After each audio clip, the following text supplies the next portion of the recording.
Hello my lovelies, and welcome to this midweek wrap up.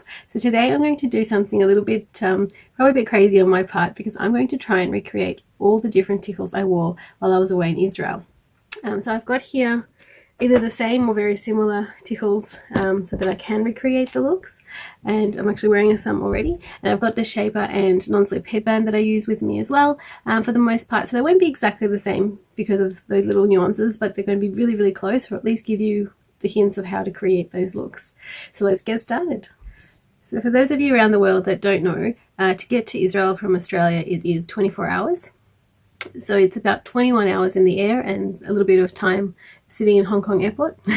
So I definitely had two different looks, or I undid the first one and gave myself a bit of a rest sitting a bit like this, and then retied it, and obviously in a different way.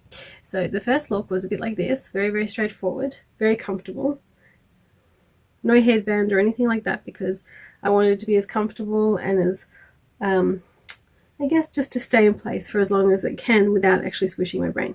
So I use this t-shirt material, and I know for a fact that Rapunzel has these t-shirt material scarves. You could even get a length of jersey material and it would do the job quite well. Okay, so all it is literally crisscross at the back, okay, and then very carefully fanning it, not so that it comes loose, but just so that it sits nice, and just tucking it away as smoothly as you can. If you create too much of a bump, it will probably end up putting pressure on that spot eventually. Not in your normal life, but when you're flying for 24 hours straight.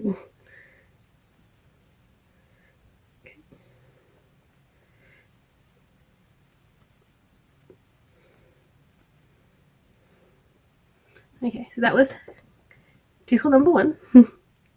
And the other good thing about having it flat like this, I'll show you the back, is that there wasn't too many issues with security getting through customs and things like that. Alright, for the second look that I retied in about hour number 11 or 12, after I had slept on the first tichel for quite a few hours as well, was just this one.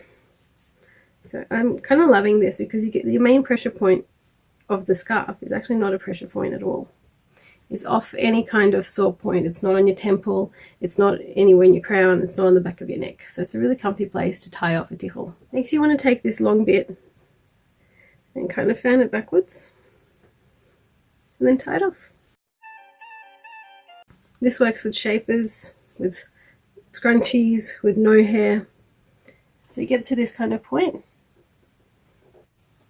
Okay, and to hide these away, I would do like either hiding away here, or you can tie it off at the back and leave it out.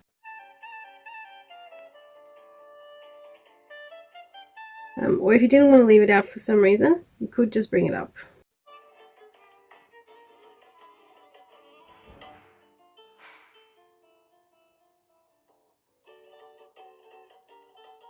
Okay, just layer it out until you're happy with the height that it gives. And that holds pretty well.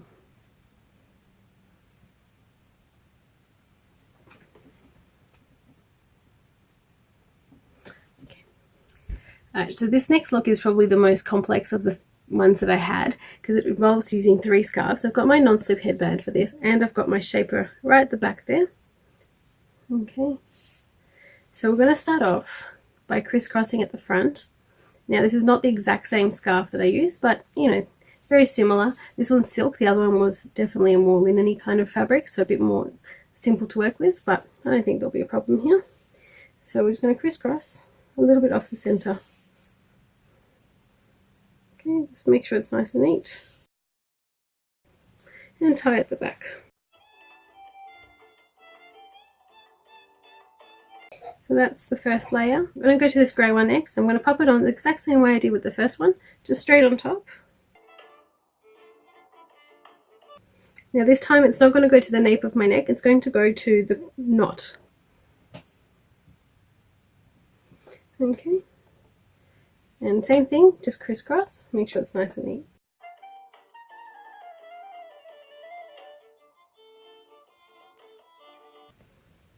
So as you saw, I was just using my hand position just to flatten out the crisscross. because if you hold it bunched up you may end up with a bit of a knot type of a look, and we really want it to be more of a flat crisscross. I'm just trying to get it to crisscross in the exact same position as the other side. Flatten that out again. Okay, that way it's not too bulky, and we're going to tie underneath the white.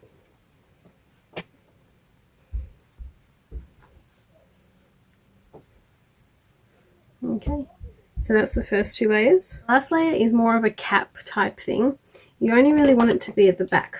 So the way you do it is by making a slightly thinner, we're sort of gathering the fabric a little bit to make it thinner. It's only really folded in half, but by gathering it instead of folding it into quarters or whatever, you can actually just spread it out as you need. Right, and then same sort of thing, flatten it out and make a crisscross.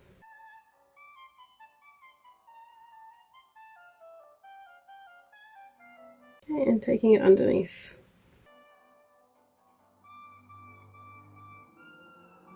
Okay, and today I've done the ties in a little bit different way, but it doesn't really matter. The main point of this look is to create this beautiful crisscross effect around the front. So make sure it's exactly what's happening. And the black kind of just holds it all together. Okay, ta-da!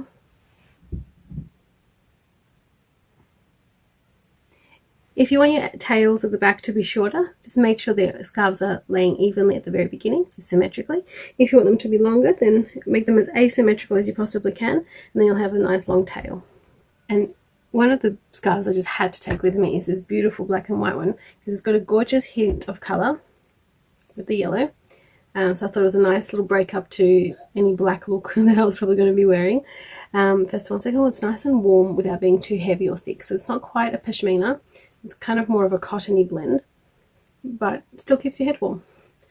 Okay, so with this next look, I wish I took a video of myself tying it, because I don't know if I can exactly recreate it, but I'm going to try anyway for you lovelies. Okay, so it's going to go up first and get tied off. Right across the front. So you want to make sure that your knot and your everything that you're sitting at the front is just the way you like it. Okay, so this one here gets taken around and creates like a second headband type thing, and is tucked away into itself. Once you're done creating that headband over here and tucking it away, just in there, you get left with this fringe here. So what I'm suggesting we do is we just unfold it nicely. See how it's just, you get this beautiful pleat across the front, and that's kind of it. Now it's a little bit longer than I would have had it originally, but that's no matter. What we're going to do is we're going to make like a little tail at the back there. See, sort of gathering it there and just tucking it away.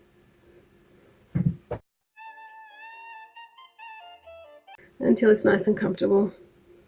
And then you can adjust it to sit in the right way for you. Okay,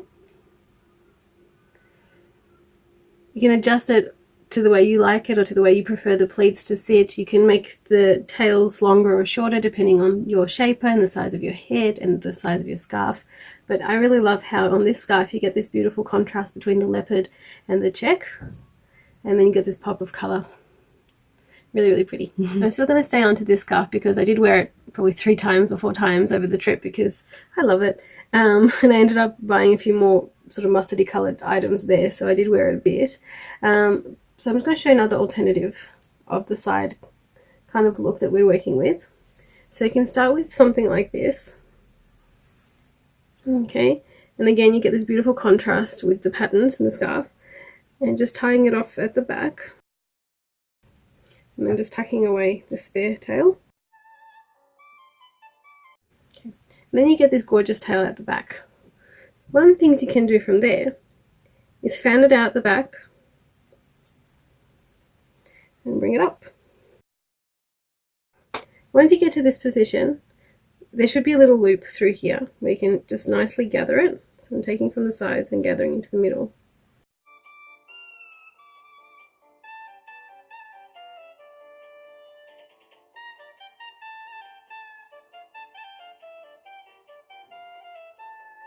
Gotta be more strict with the outer edges, otherwise they'll hang very loose. Okay, so this is another really, really fun look.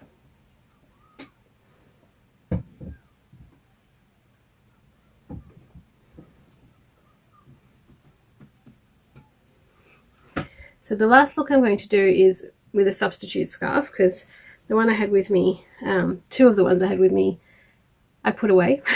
I don't know where. You know, everything sits in its own little place in my house, but anyway, it'll show up eventually, I'm sure. Just make sure everything's sitting nicely, because we are going to bring it to the front. And I've intentionally folded it so that the folded over bit is actually at the back. And we're just going to bring it across the front here and do a knot.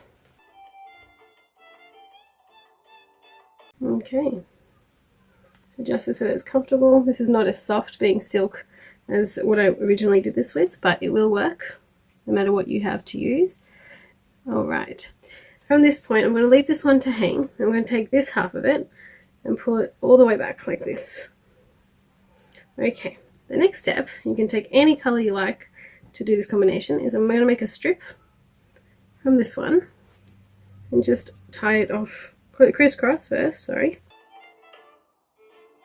and then tie it off. You can also pack it away if you want, tuck it away instead of tying it off. That's another option. In fact, I might just try it this time and see if it holds as well. Yep, works really well. It's very secure. Yep, good. So we're going to tuck away. That's probably a little bit less stress on the head. Okay, the whole purpose of doing it like that is so we are now going to take this back over to the front and do a cool little sort of twist with it. Feed it through with this guy. You have a few options now. You can do knots, which is what I'm really liking the look of. Sort of like that, which is really pretty. And then just do a second thing around the back like that. So you got this sort of look. Or you can do the exact same thing but without the knot. You can do it just with crisscrossing, or you can do it by feeding it through, or anything really that you like. What I'm going to do though is I'm going to fray this out a little bit, just the bit that comes over the, just so that's a really pretty feature. Like that. So it's really one of the favorite looks that I created while there. Everyone's tickles are huge there. I looked like an amateur miniature. Honestly, the tickles are like this tall. And it's not even the shape, as the shape is a similar size. It's just the way they're wrapped so very, very tall. I think Leora has an Israeli tickle tutorial up, so you can maybe just check that out to see how they just create these huge, huge halos on their heads. But it's not for me, at least not yet. As it is, I've been creating looks that are much taller and a lot more sort of fancy than what I have been in the past. I rarely had a single tickle day. Most days were at least 2 tickles, even if you didn't see them both, just for the extra security or extra warmth or extra volume. But yeah, this is definitely one of my favorites I created, because look at this contrast you get. It's just so pretty. And you don't see how this works out unless you've been there to see the process. It's really, really well hidden. It's very, very cool. Alright, my lovelies, I hope that you are enjoying this video series with the midweek wrap-up. I sure love making these videos because it gives me a chance to really play with everything and revisit a trip. You know, I was there for about 13 wraps worth, and I was able to revisit some of them today, which is definitely a fun trip down memory lane, looking through the photos to remember what I did. And I hope that we created some new looks for you guys today. Thank you so much for coming along on this wonderful journey. If you haven't done so already, please do subscribe and like the video if you do indeed like it, and let me know that you enjoy this sort of content. Leave a comment if you want to down the very bottom, and if you have an Instagram account, I highly suggest you look at my page because there's a ton more looks coming up there, and all the pictures from the trip are up there as well. Wherever you are around the world, I hope you're having an amazing day, and happy Hanukkah for those of you who are celebrating. I'll love to see you on the next one. Bye!